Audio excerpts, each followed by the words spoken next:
Hello ನಮಸ್ತೆ friend, ಇವತ್ತು MTR gulab jamun ಮಾಡೋದು ಬನ್ನಿ. 100 ಗ್ರಾಮ್ ಹಿಟ್ಟನ್ನು ಕಲಸಿ ಇಟ್ಟಿದ್ದೆ. 10 ನಿಮಿಷಗಳ ಕಲರ್ ಆದ ಮೇಲೆ ನೋಡಿ ಈ ರೀತಿ ಉಂಡೆಗಳನ್ನು ಮಾಡಿಟ್ಟಿದ್ದೇನೆ.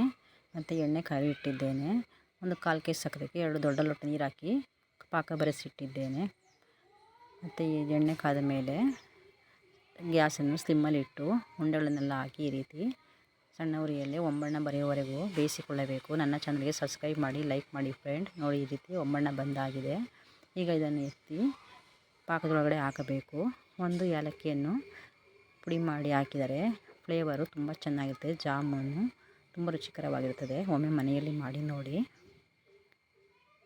ಈ ರೀತಿ ಆದ ಮೇಲೆ ಪಾಕದೊಳಗಡೆ ಬಿಸಿ ಇರುವಾಗಲೇ ಹಾಕೋಣ.